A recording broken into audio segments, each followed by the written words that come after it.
J'ai une question en fait. Ouais, qu'est-ce qu'il y a? T'es vraiment sûre que tu veux traiter ce sujet?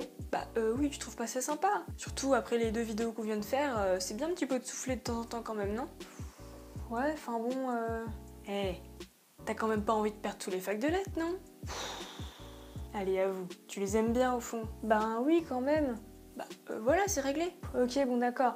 Par contre, si jamais tu me demandes de dire que les gens qui se teignent les poils des aisselles en rose fluo sont cool, là par contre je pars. Hein. On n'est pas sur Tumblr ici. Hein. Non mais attends, j'ai jamais eu l'intention de dire ça. Puis bon, quitte à choquer, au moins, elle remettre le débat sur la table, hein. Ouais. Yo! Comme vous l'aurez deviné, aujourd'hui, on va parler des poils. Alors je sais, il y a déjà eu une flopée de vidéos sur le sujet, dans lesquelles on aborde plutôt un aspect social, avec le problème pour les femmes de se raser ou non, la pression des hommes et de la société, et je pense que j'ai pas grand chose à rajouter là-dessus. Pour illustrer ça, je vais juste vous mettre dans la fiche en haut à droite la vidéo de Solange sur les poils pubiens.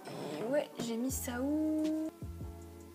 Par contre, bon, il y a quand même un sujet que je trouve trop souvent éludé, c'est le rôle biologique des poils. Autrement dit, si on en a, c'est pas pour rien. J'ai donc décidé d'apporter ma pierre à l'édifice. Alors oui, je préfère vous prévenir tout de suite, cette vidéo, elle va pas être à 100% objective. Je vais être obligée au bout d'un moment de donner mon avis, donc je vous invite à vous faire le vôtre également, et puis à venir en discuter dans les commentaires, c'est quand même fait pour ça.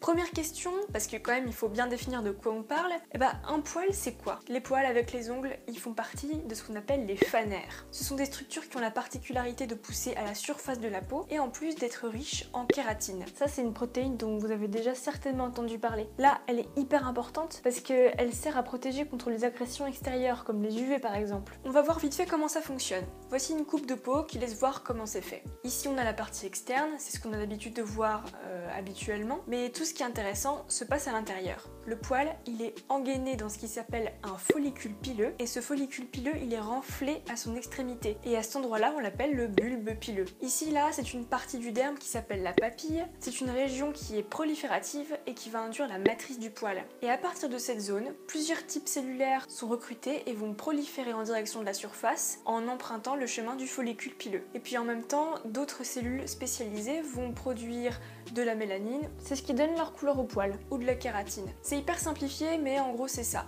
Ok, donc il y a une prolifération de cellules d'un côté et la production intensive de protéines spécifiques de l'autre. Si vous avez vu ma première vidéo sur l'ADN, vous connaissez le principe pour les fabriquer. Ce que je vous ai pas dit, c'est que ça demande quand même pas mal d'énergie. Et franchement, croyez-moi, si le corps avait pas besoin de produire ses poils, ça ferait belle lurette qu'il n'y en aurait plus. L'énergie, c'est quand même vraiment trop important pour être jeté par les fenêtres comme ça, hein. Alors maintenant qu'on a vu un petit peu ce que c'était le poil au niveau anatomique et physiologique, on va faire un petit inventaire des zones pileuses pour voir quel est leur rôle. En premier, on a les cheveux qui ont un rôle d'isolateur thermique à la fois pour le froid mais aussi pour le chaud. Et puis bon, quand même, le rôle le plus important des cheveux, c'est un rôle social. Franchement, je pense pas me tromper en disant que dans à peu près toutes les cultures, les cheveux sont hyper importants. Rang social, appartenance à un groupe, c'est vraiment hyper ancré. Et d'ailleurs, c'est pas mieux comme ça, moi? On a ensuite les sourcils et les cils qui servent à protéger les yeux contre les saletés. Puis il peut également aussi y avoir un rôle social suivant les cultures. Quand tu vois que tu peux mettre tout Twitter à genoux pour une paire de sourcils.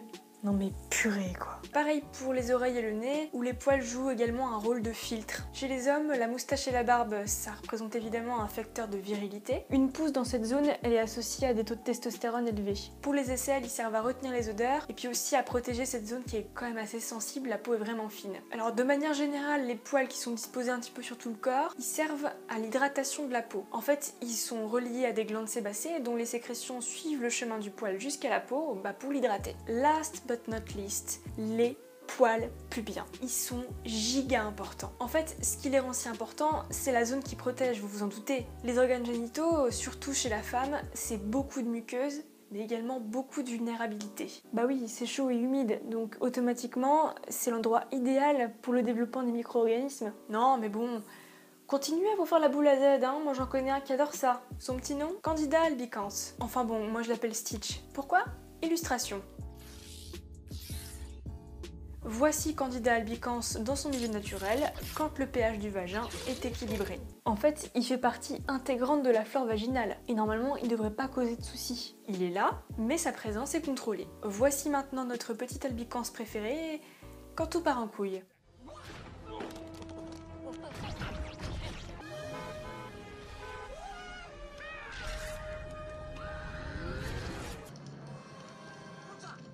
complètement hors de contrôle, il se met à proliférer de façon anarchique et devient agressif. Ça peut venir d'une mauvaise alimentation, d'une réaction après un rapport sexuel, mais en général c'est quand même beaucoup plus fréquent chez les personnes qui sont épilées intégralement. Et paf, ça fait des choquettes, des mycoses. Ça fait des mycoses. Ce truc est responsable de 4 mycoses vaginales sur 5 chez la femme quand même. Et puis en réalité, on soupçonne également les poils pubiens de protéger contre d'autres micro-organismes comme des virus. Par contre, il n'y a pas d'études sur ça, ou alors j'en ai pas trouvé, mais ça reste des spéculations. Et voilà pourquoi, à titre personnel, je ne supporte pas l'idée même qu'une personne puisse foutre la pression à son partenaire pour qu'il s'épile à cet endroit-là. Bon alors déjà, c'est méchant. Puis bon, en plus là, il est question de santé, donc on rigole pas avec ça. Hein. Bon, je vais juste clarifier quand même un petit peu mon point de vue pour pas qu'on se trompe. Chacun et chacune fait ce qu'il veut avec ses poils. Si vous êtes en parfaite santé sans, eh ben c'est très très bien. Mais bon, j'aurais quand même tendance à dire qu'il vaut mieux se protéger et ne surtout pas céder à des pressions ou des demandes si ça nous fait pas plaisir à nous de le faire. S'épiler, ça fait mal, ça prend du temps et surtout ça risque d'abaisser vos défenses contre le milieu extérieur. Pour autant, j'ai pas une vision extrémiste de la chose. Hein. Si on se sent mieux sans ou avec moins de poils, il faut pas s'en empêcher. Hein. Ce que je trouve dommage, c'est de se forcer à le faire quand on n'a pas envie. Parce que ouais, des fois, on a juste envie de faire autre chose. Ouais, des trucs productifs, n'est-ce pas? Comme jouer à Kingdom Hearts par exemple. Non, je vois pas de quoi tu veux parler.